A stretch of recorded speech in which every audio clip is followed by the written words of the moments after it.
Bismillahirrahmanirrahim. Assalamualaikum warahmatullahi wabarakatuh.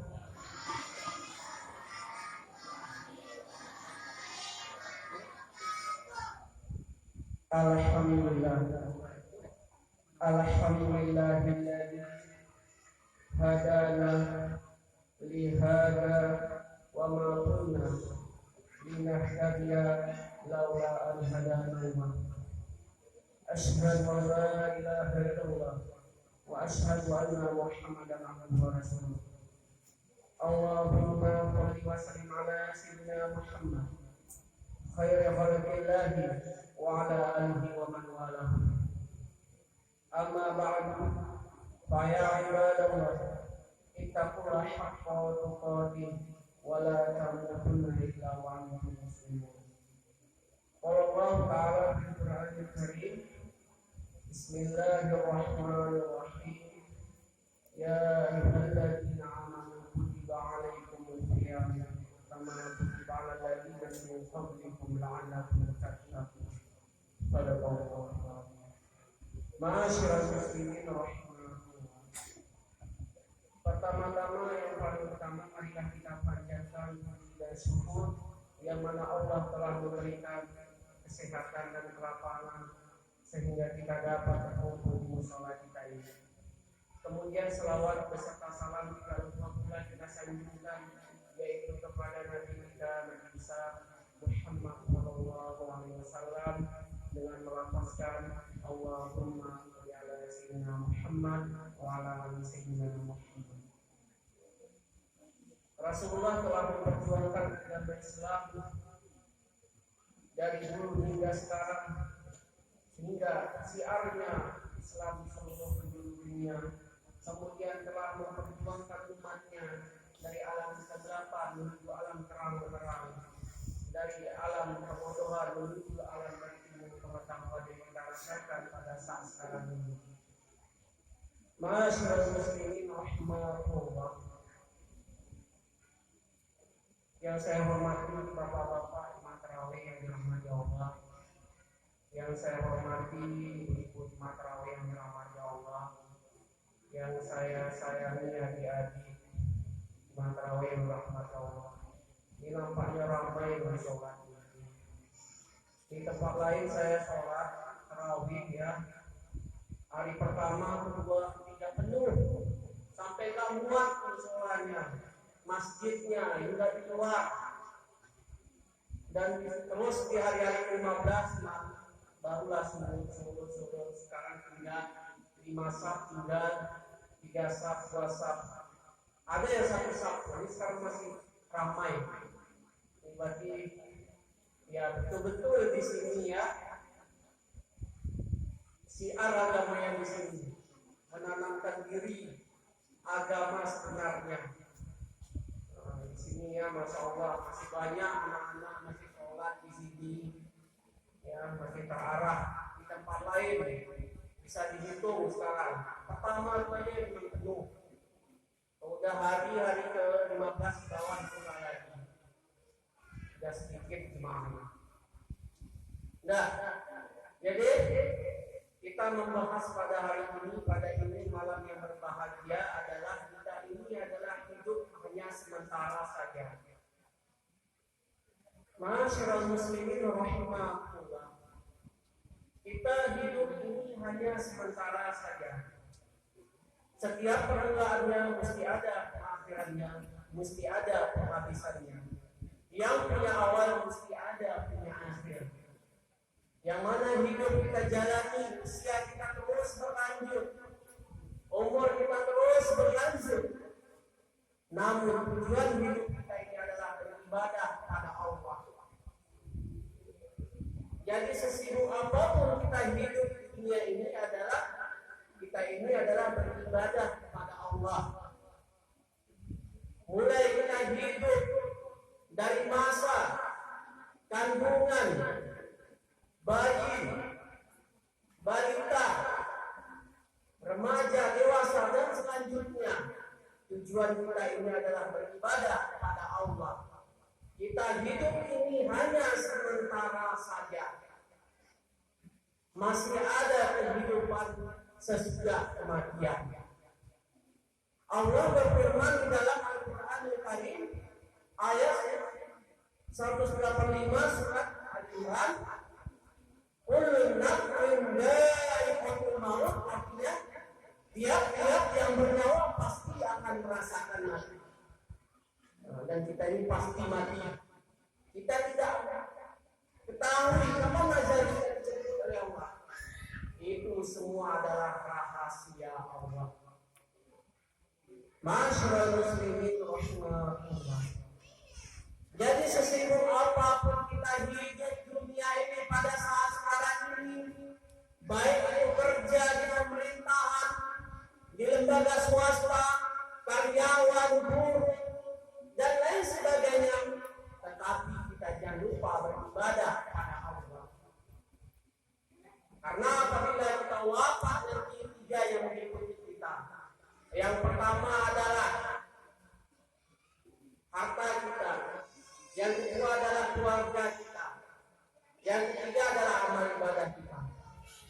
Maka di dalam hadis Rasulullah sallallahu alaihi wasallam, qala Rasulullah sallallahu alaihi wasallam, yatbi'ul mayyit thalathatun, ahluhu, maluhu, wa amaluhu, wa yarji'u ithnani wa yabqa wahidun. Wa yarji'u maluhu wa amaluhu wa ahluhu wa yabqa amaluhu. Hadis diriwayatkan oleh Muslim. Artinya telah berkata Rasulullah sallallahu alaihi wasallam, bagi mayit itu ada tiga. Yang pertama adalah harta. Harta yang kita dapat selama hidup kita di dunia ini, dialah menemani kita. Bisa jadi karena harta kita masuk surga, dan bisa jadi kita karena harta kita masuk neraka. Inilah sebabnya harta yang hati-hati. Boleh kita kaya, siapa yang tidak mau kaya? Karena proses dalam kehidupan ini, kaya amal ibadah, kaya harta, itulah proses dalam hidup ini. Ada yang kaya di dunia, miskin di akhirat. Ada yang miskin di dunia, kaya di akhirat. Ada miskin di dunia, miskin di akhirat. Biarlah kita miskin di dunia, kaya di akhirat. Kaya amal ibadah. Kalau kaya di dunia, kaya di akhirat lebih bagus. Asal kita jangan miskin di dunia, miskin di akhirat. Miskin amal ibadah, miskin harta. Nah, tidak salah kita miskin harta. Ya Bu, ya orang yang berkolak wal masakin cepat masuk ke dalam surga. Itu yang paling cepat prosesnya. Maka kita tidak boleh berpikir saya ini miskin, tidak punya apa-apa. Lebih cepat prosesnya orang yang masakin wal berkolak masuk surga. Apa sebab? Karena di yaumil hisab mereka tidak banyak yang bisa hitungan harta mereka. Lebih banyak prosesnya orang-orang yang kaya, pejabat-pejabat tinggi. Kenapa? Mereka dipertanyakan dari mana harta yang kau dapat dan kemanakah engkau gunakan dan kemanakah engkau manfaatkan. Dari mana uang yang kau dapat dan kemanakah engkau gunakan. Kau ditanya di yaumil hisab nanti. Makanya orang kaya lama prosesnya. Lebih cepat orang miskin masuk surga kalau dia memiliki amal ibadah. Masyaallah muslimin rahimakumullah. Uang yang kau dapat selama hidup ini, rumah yang kau punya, dari mana uangnya dan kemana kau gunakan, dari mana sumbernya, semua akan ditanyakan di yaumil hisab nanti. Ini ladang usaha ini, dari mana engkau dapat rezeki yang kau peroleh dan kemana engkau gunakan, penyerahan yang kau beli dan kemana engkau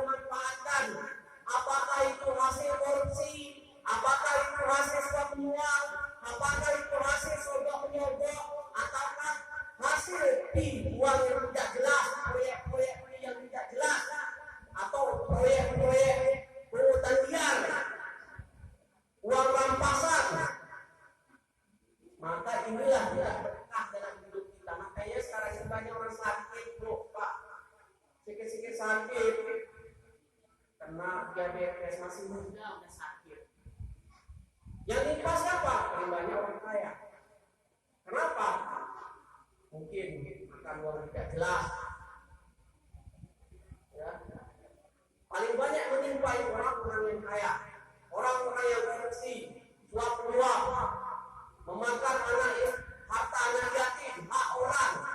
Maka inilah tidak ada keberkahan dalam harta yang kita dapatkan. Maka sikit-sikit sakit, sembuh lagi sakit, sembuh lagi. Penyakit kanker, diabetes, gula kering, gula basah, gula becek, apa lagi? Sikit-sikit sakit, sembuh sakit. Ketika harta habis terjual, berobat ke sana tidak sembuh. Ya, tahu berapa ya, Pak? Sekali berobat kita minyak jawa tahu berapa? Itu mahal.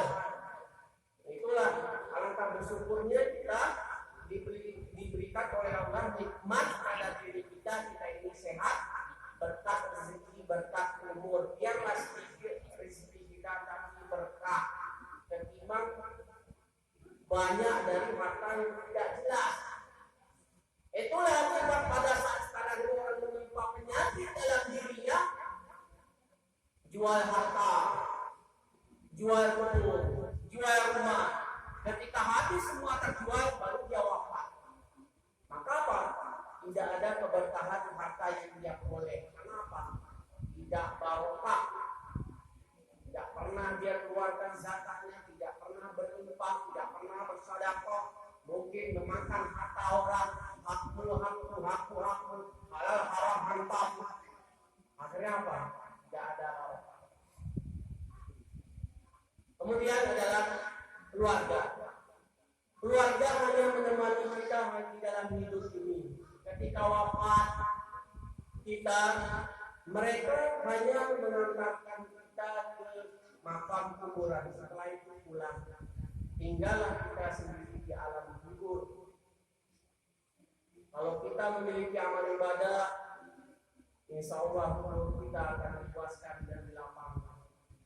Kalau kita tidak memiliki amal ibadah, azab akan pedih menimpa pada diri kita. Yang mana sisa kubur itu adalah panas, terus panasan kita dalam kubur. Kemudian gelap gulita, kemudian sempit, kemudian bau bangkai, kemudian apa lagi? Dan seterusnya. Itulah menimpa azab dalam kubur kalau kita tidak memiliki amal ibadah. Walaupun kita dalam kubur balik lagi, itu tidak ada harapan lagi. Saya balik lagi ke dunia, fokus beribadah, nggak bisa lagi. Maka bertafakurlah dari sekarang sejauh mana amal ibadah yang kita peroleh. Kemudian adalah amal ibadah ini yang kekal di alam kubur yang mengikuti kita. Setelah harta keluarga mereka tinggal di dunia, hanya harta yang mengikuti kita ke alam kubur. Maka inilah menyelamatkan kita di alam kubur. Yang lain semua tinggal. Maka perlu bertafakur pada diri kita. Kapankah azal kita dijemput oleh Allah? Bila asal kita dijemput oleh Allah, tidak dapat dimajukan, tidak dapat digeserkan sedikit pun. Sepintar-pintar diri manusia adalah dia mengingat dia kapankah dia mati, kapankah dia wafat. Namun pada saat sekarang ini banyak orang hubung dunia, cinta dunia, takut mati, cinta harta, takut mati. Banyak pada saat sekarang ini. Maka perlu bertafakur kepada diri kita. Apalagi kita ubat sudah berkabur. Maaf ya Pak, saya juga sudah berubah lah. Itu kalau udah berubah nggak lama lah. Nggak usah lagi pirang-pirang masuk salon. Ya Bu, ada ibu masuk salon. Udah maaf masuk salon lagi, pakai make up, pakai bedak tinggi, kita udah tua, udah kripu. Mau awet, mau pakai bedak neon. Nggak berlaku lagi. mau beda Eli nggak berlaku deh. Ya saya itu udah berubahan. Cuman kalau kita udah berubahan, nah tidak lama lagi. Allah itu tidak pilih berubah berubah. Kalau udah azalnya disebut, maka siap-siaplah. Makanya tahun ini masih kita jumpa di Ramadan akan datang. Masyarul muslimin rahimakumullah. Adapun intisari dari ceramah Ramadan agama ini adalah mari kita tingkatkan amal ibadah kita. Mari kita bertafakur pada diri kita. Ini Ramadan, masihkah kita jumpa di Ramadan akan datang? Padahal kita tahun-tahun yang musibah kemarin itu pandemi corona. Apakah masih jumpa di tahun terus tahun akan datangnya? Kita tidak mengetahui. Kalau tahun ini kita masih jumpa, masih bisa kita berdoa kepada Allah mengampunkan dosa-dosa kita yang dahulu, beramal ibadah, memperbanyak ibadah, tadarus, memperbanyak sholat sunat dan ibadah lainnya. Dan inilah kita ingat pada diri kita. Bu, bisa jamin, ada yang jamin ke sini tahun depan ada masih belum, nggak bisa kita jamin. Udah pun supaya pun ketahuan terjadi dan tidak terjadi. Tak tahu kita apakah musibah kita tidak mudah-mudahan kita wafat kita dalam husnul khotimah, jangan suul khotimah. Ya Bu, terus kapan kita di rumah nanti. Ini saya nggak lama lagi, beban sudah kabur, kulit sudah kendur.